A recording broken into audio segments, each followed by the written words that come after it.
Hop do'stlar, endi biz API'ni yozishni boshlaymiz. Bizga birinchi navbatda bitta podkast olishimiz kerak.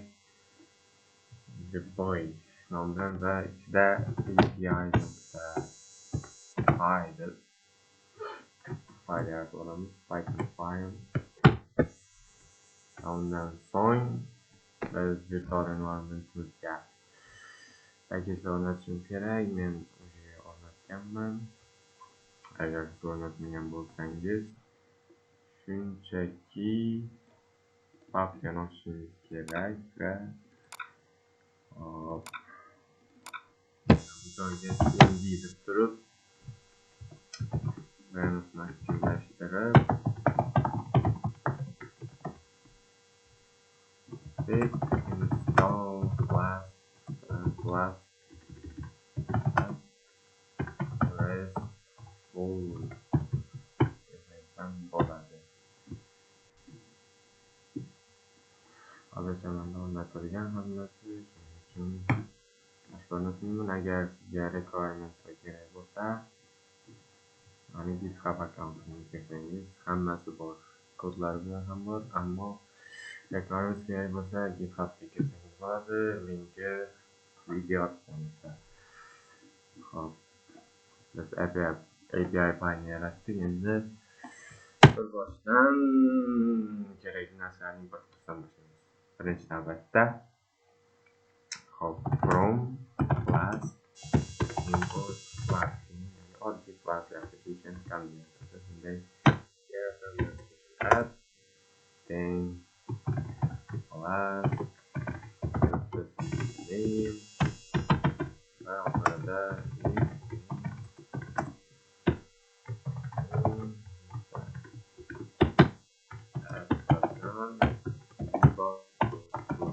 bu tipa class application bo'ladi, lekin API bilan integratsiya qilingan, ya'ni API shaklidagi class application. Va yana bir import qilingan narsa bu from class RESTful dan API bilan API'ni import qilamiz va bu joyda API degan o'zgaruvchiga API statement va apply, ya'ni app bilan integratsiya qiladigan API'miz. Endi biz qiladigan keyingi ish,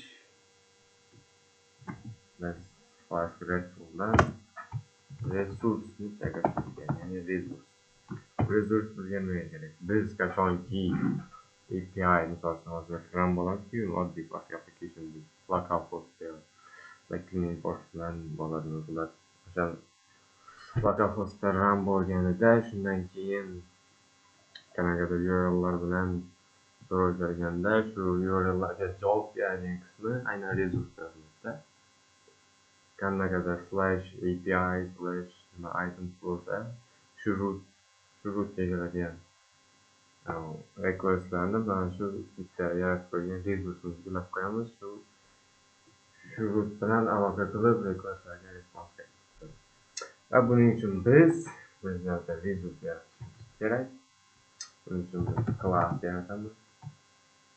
Hop, buni item degan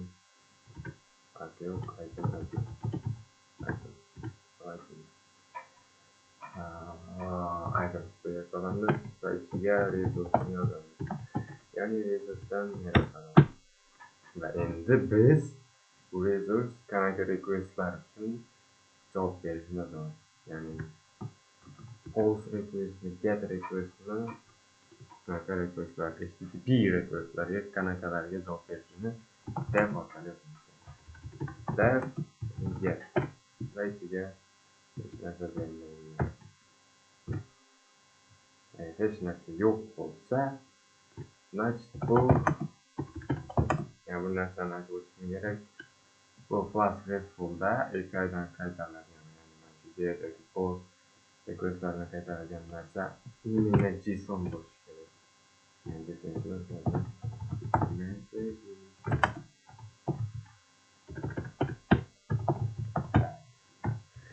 Hop, mana shunday bo'lishi kerak.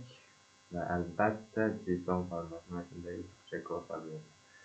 Va bizda get request bor. Endi bu resursingizni root yo'li bor. Buning uchun api.add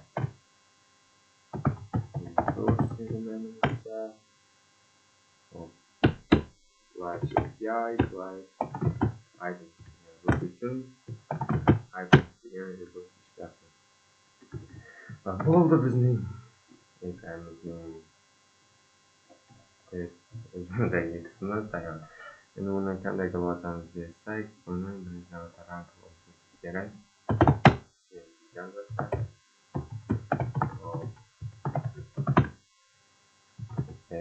Python API.py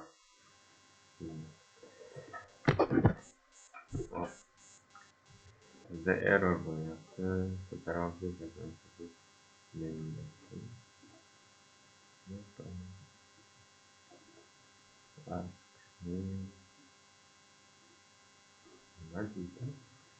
xato bor deyapti. Ikkinchi qator.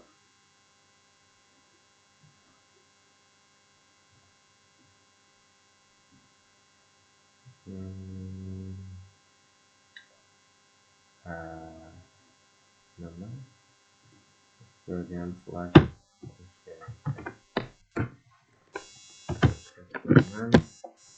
yanlış qator.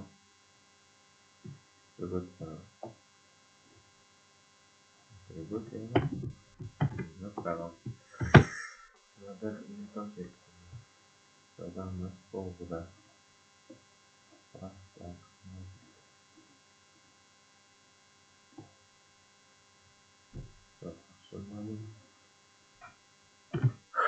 Hop, bizdagi xatolik mana bunga motor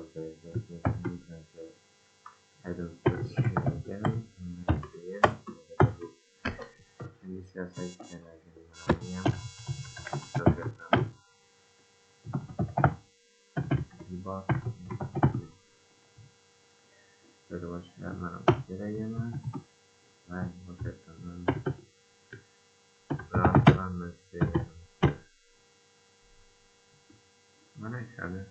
Endi u serverga shunchaki kelib ko'rsagan bo'lar, lekin bizda mayli kelib ko'ramiz. Server qanchalik ishlamayapti.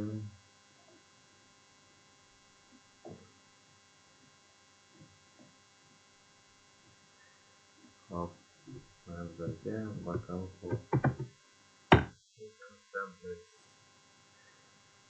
bizda katta ehtimol bilan hech narsa chiqmasligi kerak. Ko'rsatma bor, chunki biz API slash bunday desak, katta ketadi.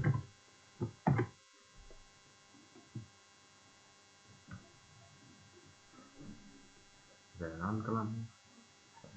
Message success yozib chiqdi. Bu degani hammasi ishlayapti, hammasi okey.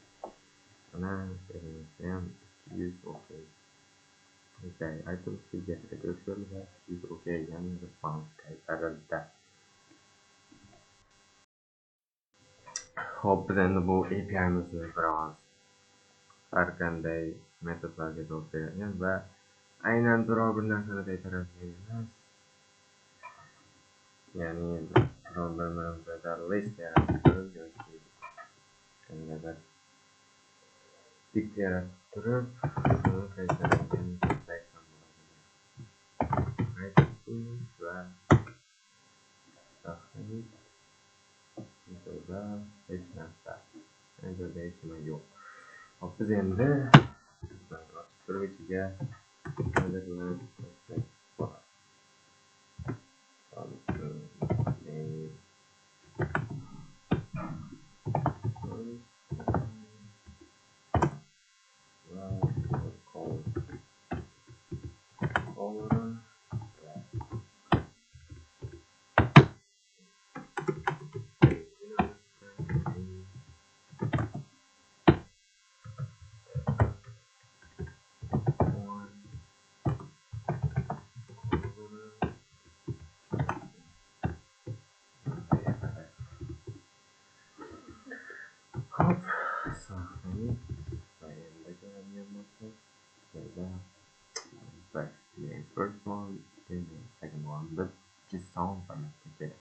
Yozuvchi soni o'smacha yuridik bo'lsa, bizda xatolik bo'lishi kerak.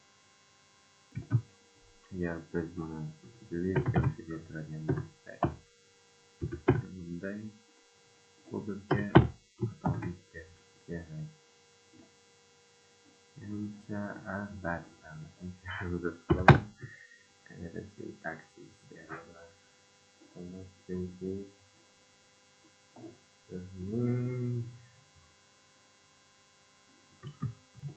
bizning ismimiz hozirgi emas, shuning uchun birinchi registrlar kerak emas.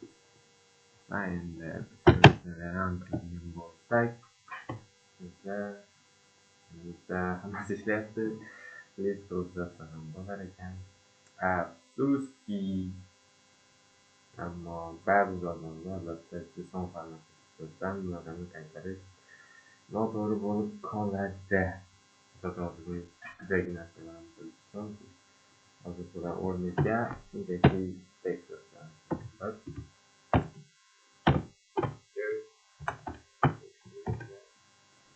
Endi maktabdan e'lon qilingan bo'lsak, bir ikki marta ishlayapti-ku.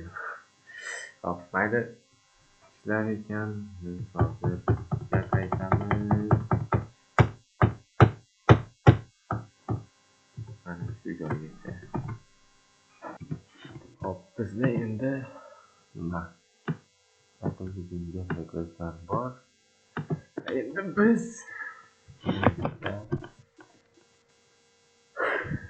hop, narsa qo'shamiz. Yana ketmaymiz. Faqat bu safar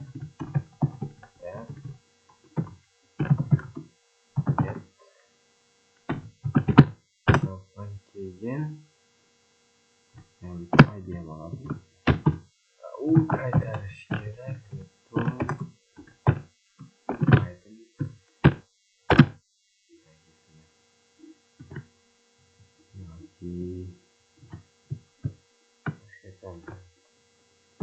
Bir kelib tursa, birinchi ikkinchi to'g'ri. Hop, endi mana bu yerga rutimizga bitta qo'shimchalar qo'shamiz. Item slash int id'ni shunchaki id'ni olish kerak. Mana bu yerda o'zimiz qilishimiz kerak. Hop, endi ishlatadigan bo'lsak,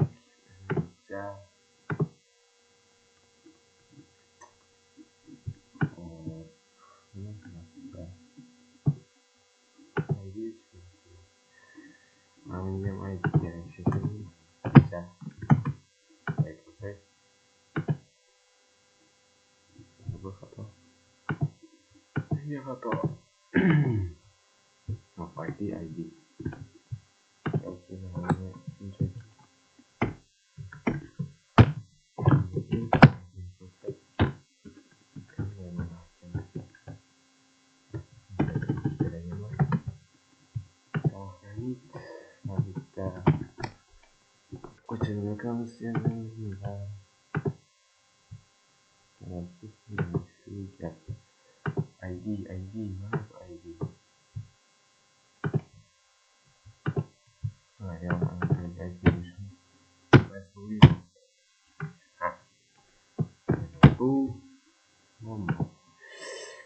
Mayli bizda ID orqali olish mumkin bo'lmasa ham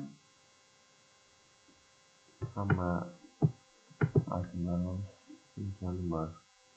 O'lchaganimiz ma'qul.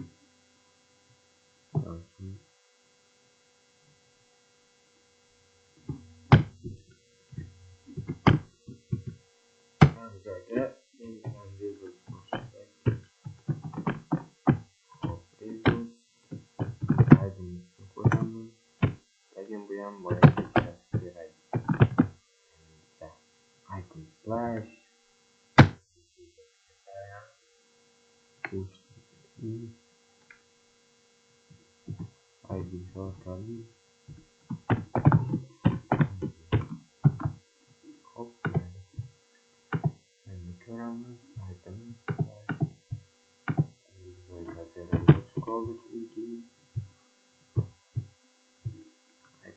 efir bo'lyapti, ular bo'lmayapti. Okey, biz hozirgi funksiyamiz get id uchun alohida klassimiz va bizda hozir ko'rinayotgan joylari eng kerakli joylardan biri post request uchun statement, ya'ni funksiya post self, yana bitta narsa olish kerak, bu hozir item oladi, ya'ni query parameter.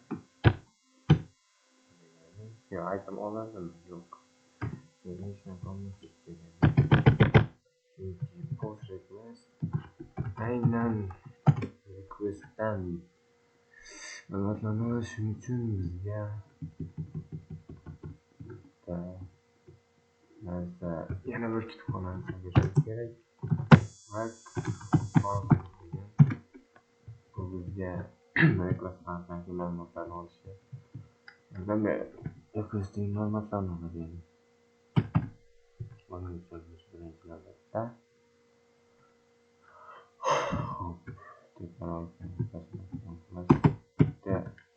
request yaratamiz.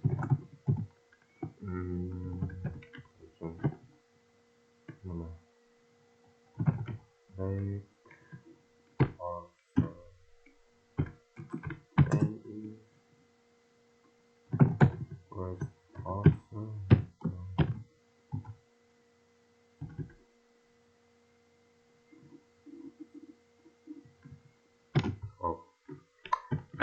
Shunchaki parser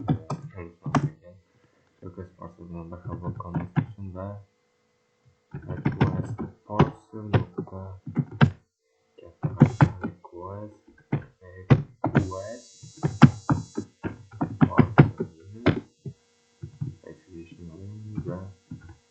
joyda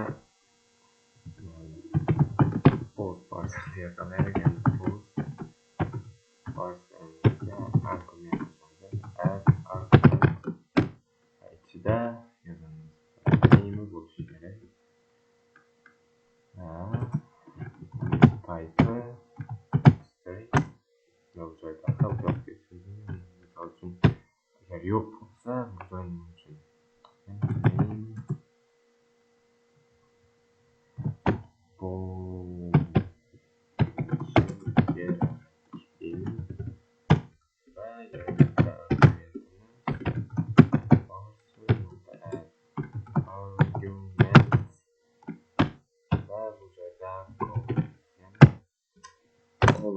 bizga keladigan, ya'ni post request keladigan ma'lumot JSON formatida bo'ladi va undan mana shu name nomli kalitni topib, shuning ma'lumotini olib request parserning name'iga tenglashtiradi. Hop, type color string ortasiga name color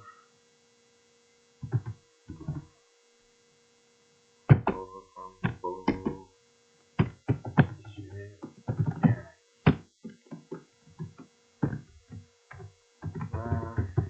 bu biz post request kelganda birinchi navbatda argumentlarni olamiz. Post parser nokta post parserga kelgan argumentlarni bizga olib argumentga tenglab beradi. Ya'ni endi bundan biz yangi narsa yaratishimiz kerak. Hop,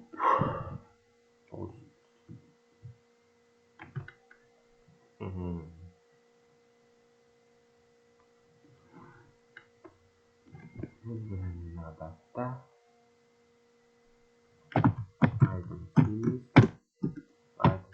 itemda qandaydir id bo'lishi uchun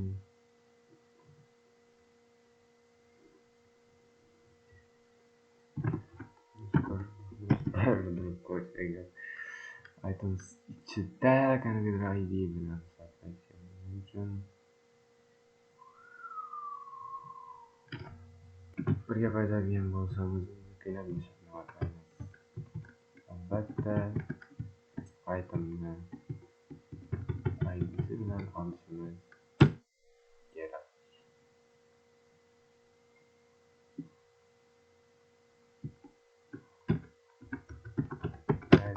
Oxiri bizga ikkita narsa, ya'ni ikkita klass kerak bo'lib qoldi va nihoyat klass item deymiz.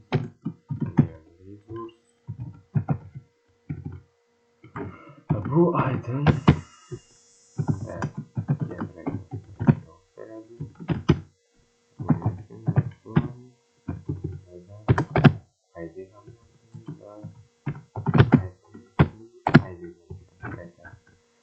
ondan so'ng item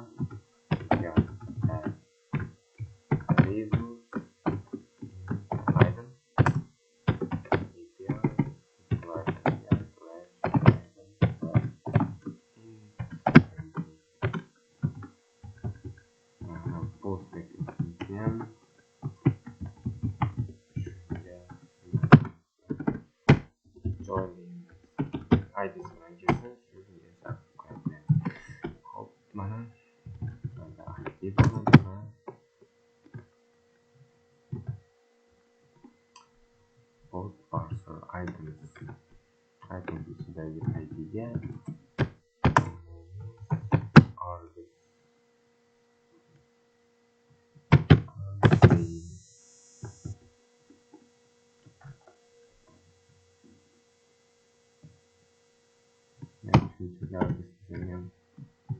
oladi. Bular ko'rish uchun bizga test pay kerak bo'ladi. Shunchaki biz hozir Chrome'dan yoki browserdan post request yuboramiz. Hech qanaqa post request uchun forma yoki button knopkalar yo'q va interlashga vaqt va test pay ichida bizga request degan package kerak. Buni biz laboratoriyada olish kerak.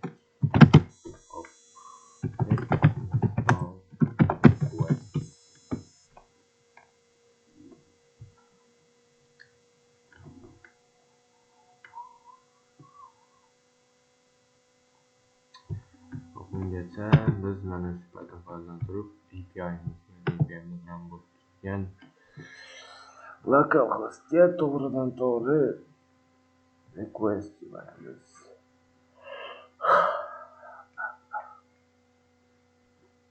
Hop, bizga request yo'llatildi. Endi biz shunchaki API'ni topaymiz.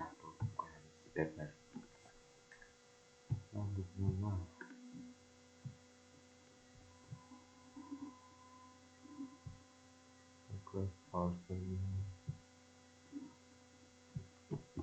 import qilolmadik. Negadir request parcel import qilolmadik yoki boshqa joydan import qilinadi. Request parcel menimcha. Hop, bu joyda request parcel parse bo'lar ekan. Bitta harfga erishibmiz. Hop, endi boshqatdan run qilamiz va run bo'ldi. Ya'ni 5000 localhost. Endi shu localhostga joyda local http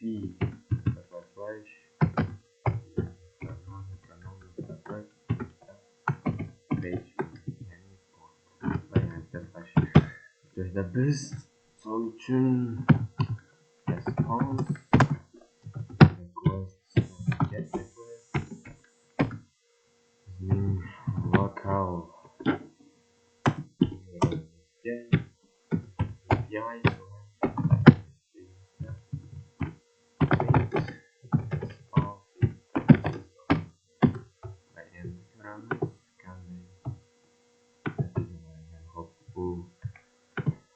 test payimizni ham biz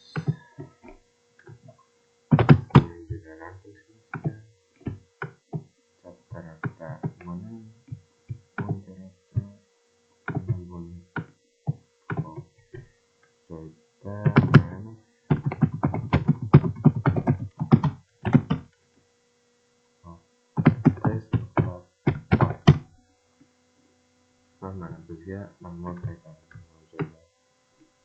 Elektrokosgan 200 va bizga kelgan ma'lumotni JSON faylda. Birinchi IDda first one, bizning ma'lumotlar. Xo'p, endi biz joyda get record qildik, endi post recorddan yuboramiz.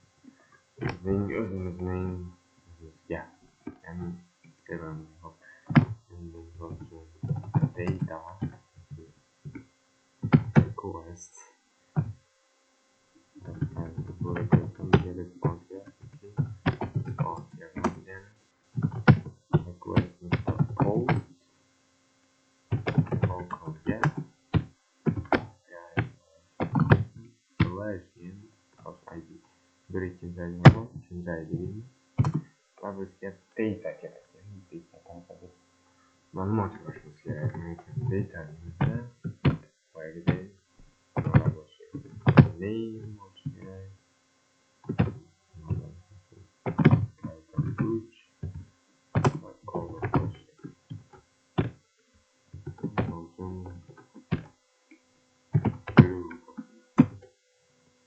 Endi bunga keladigan narsani response qilamiz. Bizga hozir shunchaki responsni o'zini print qilsak, bu status qaytaradi, ya'ni queue yoki 404 ana shunday. Hop, bizning serverimiz ishlab turibdi.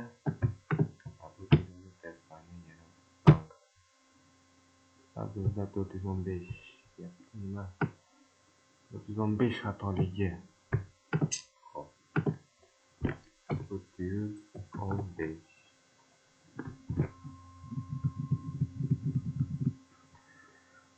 415 status 415. Hop.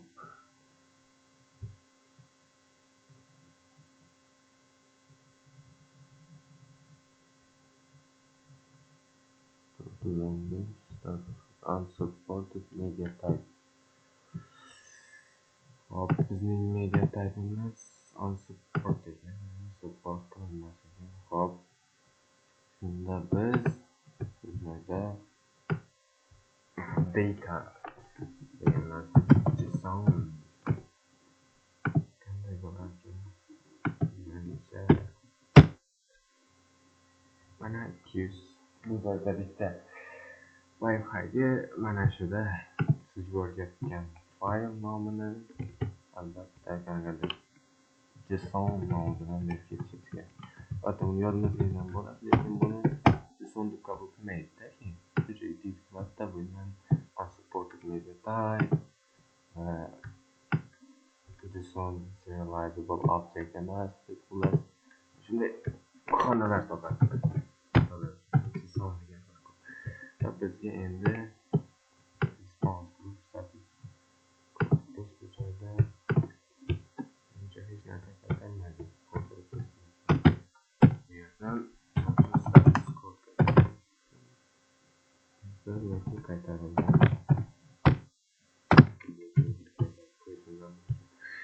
Endi biz test fayda bir marta response'dan keyin hop, endi biz test fayda birinchi albatta bizning obyektlarimiz 1, 2 va name deb uchinchi blue deb qo'shildi va bu joyda uchinchi idda paydo bo'ldi. Biz agar mana bu joyda serverimizni ishlab qilgan bo'lsak, bu narsani boshidan mana bunday qilib kerak. Chunki biz har bir marta kod kelganda server mana shu bilan qaytinglar va boyagi ma'lumot shunchaki o'tib ketadi. Xo'p.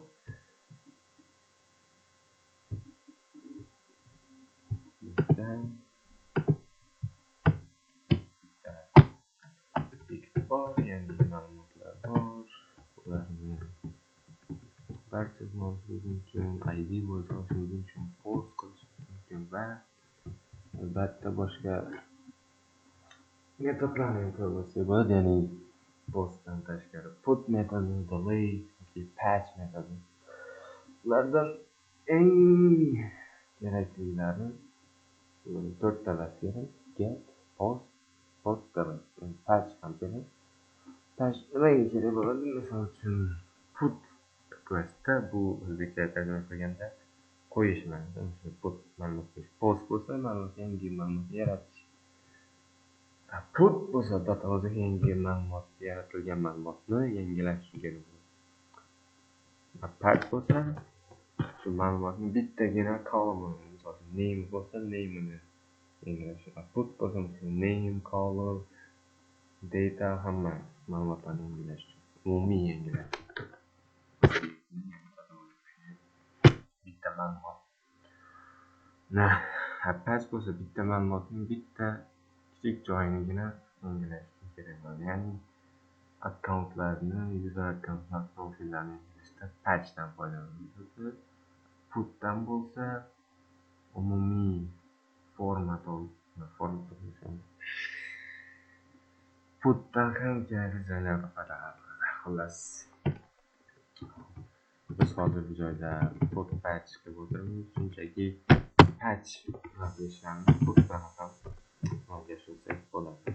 Shuning uchun put degan self id nazargisi va bizga ma'lumot keladi. Arkadaşlar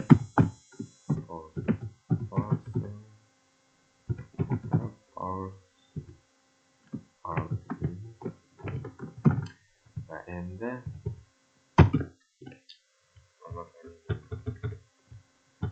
buning uchun mana bunday deymiz: if conditiondan foydalanamiz. If name bor bo'lsa,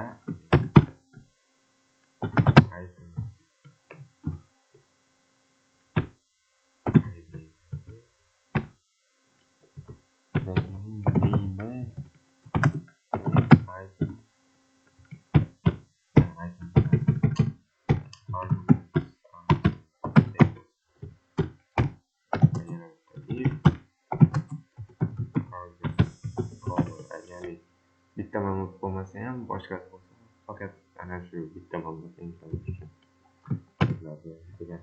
Bitta ma'lumotdan hozir iflarni yozmasak, mana ma'lumot bo'lishi shart-da. Ya'ni bo'lmasa o'sha xatolik va biz mana shu ma'lumotni ketmadingiz deb boyagi ham tasbih qilmaymiz. Alert qaytariladi. Aytimiz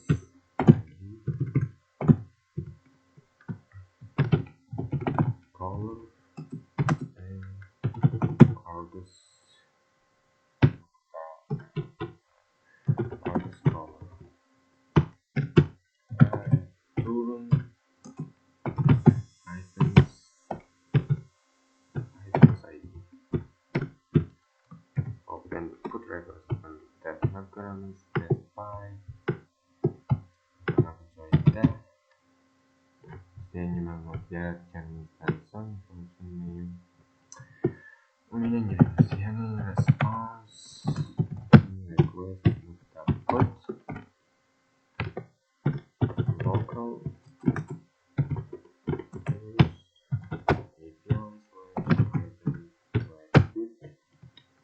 va buni yangilash uchun biz bittagina joyni yangilamoqchimiz.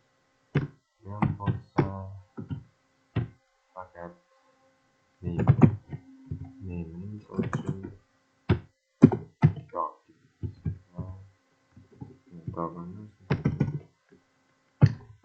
butterfly rangi ko'p qoldi. Name va endi bundan keladigan response ham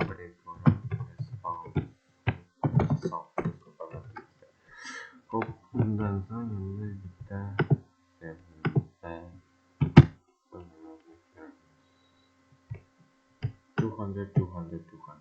Mana hammasida okey degan xabarlar chiqdi va bizdan birinchi bizning obyektlarimiz ikkita va bitta obyekt qo'shdik va yangiladik. Butterfly bo'ldi, color blue, qanday xatolik yoki boshqa yo'q va so'nggida ham 3-pangdagi Vectus Butterfly chalik qoldi. Endi bizga yana bitta metod kerak. U ham bo'lsa delete, ya'ni o'chirish. Ma'lumotlar bazasidan ma'lumotni o'chirish. Buning uchun ham bu joyda bitta funksiya yozamiz. Delete nomi bilan kerak. ID'si bo'yicha topib borib o'chirish. Hop, bunga argumentlar kerak emas. Shunchaki yozamiz. Va bitta narsani tekshirish esdan chiqdi. Mana hammasida agar ID mavjud bo'lmasa, if shartini qo'shamiz. ID yo'q. If not, agar yo'q bo'lsa, bitta xabar.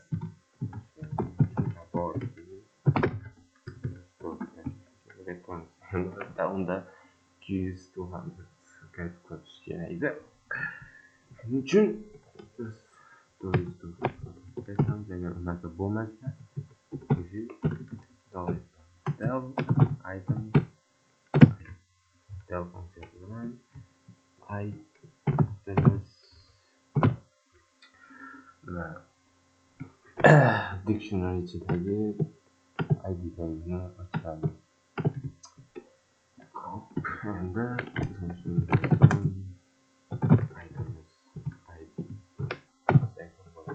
o'chib ketgan bo'lsa ham uni qaytarib oladi. Hop, mana bu joylarga mavjud bo'lmagan ID kelsa, hech qanday xatolik bo'lmasligi uchun ID yo'q bo'lsa,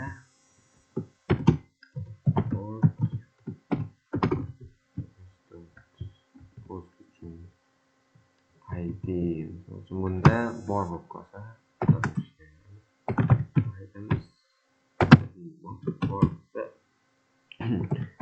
bor 400 yoki topildi. 402 degan yoki joyda get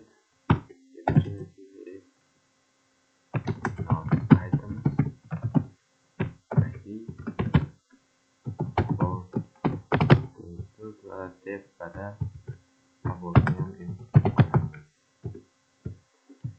bizga endi bu narsani tekshirib ko'rishimiz kerak.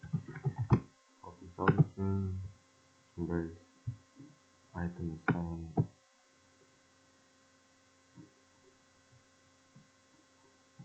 itemsga 3-chi ID beramiz, 2-chi ID berganda yoki put qilmoqchimiz 6-chi ID'da item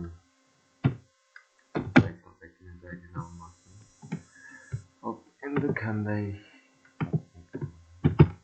testpay xatolik bundan sizga maximum for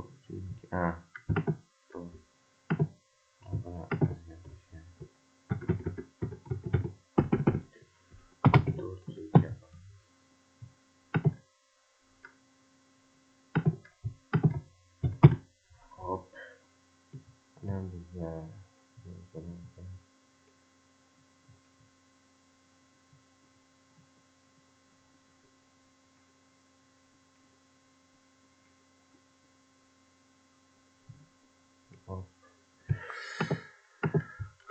joyda shartni qo'yganmiz, yo'q,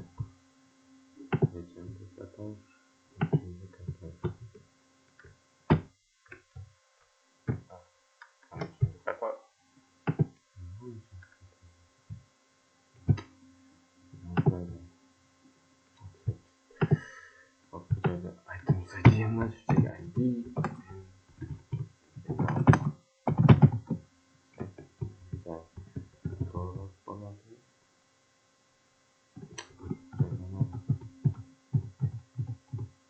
to'g'ri mana bu joyda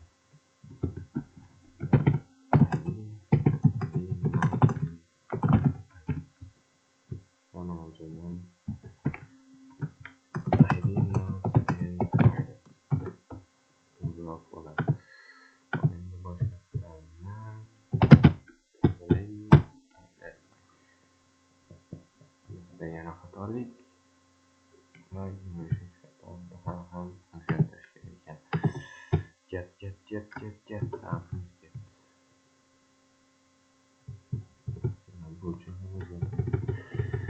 Burçlarını o'zgartirib olamiz. Bossagina. Chunki 2 errorni bor yo'qligini tekshirib keyin mushatga bosdim. Shuning uchun xatolik bo'lyapti. Mana bizda nasrlar kelyapti. Ulardan har xil xatoliklar qaytaryapti.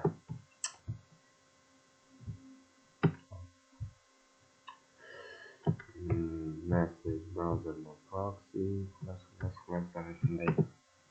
Biz endi to'g'ri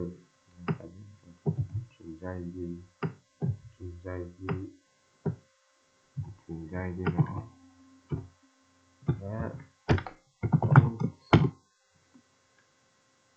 response.json amazing delay response delay localda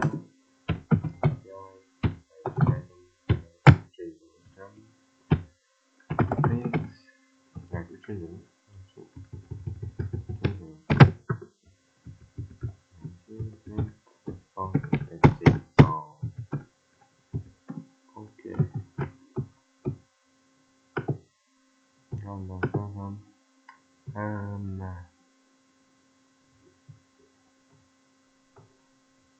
aydınlarına dikkat edip koyalım.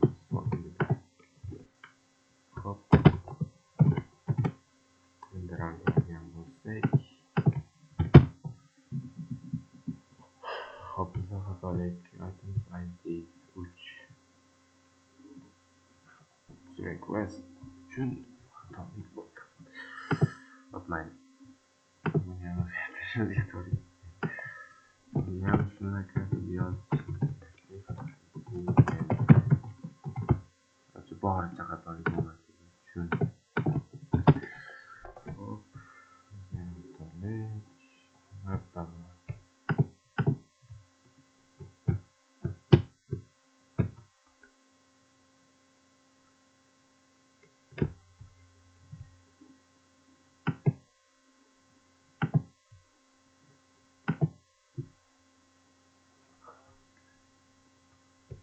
Bilmiyorum elbette hatalık olmak için items ID indirmezseniz için bizim için gerçek kayfestegen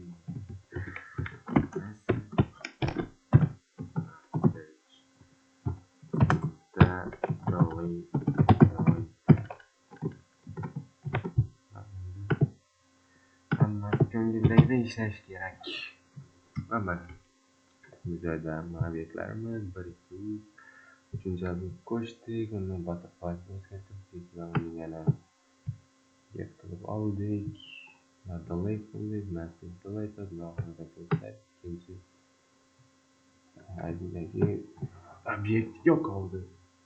Mana bu bizning API'mizning to'liq endi ko'rinishi. Birinchi navbatda biz mana bu joyda shunchaki dictionary'dan foydalandik. Dictionary o'rnida databaza bo'ladi. Databazaga ulanish kerak. Har bitta rekursdan keyin narsalarni ham keyinroq keyingi videolarda ko'ramiz. Hozircha mana shu eng bir basic, ya'ni fundamental qismi video. Itemslar va get port delete and patch put add resource qilish va shularning hammasi. Endi buni o'zingiz xohlagancha web saytingizga moslashtirib olasiz. Qaytgan ma'lumotni ekranda chiroyli ko'rinishlarni endi frontend qismida o'zingiz xohlasangiz bo'ladi.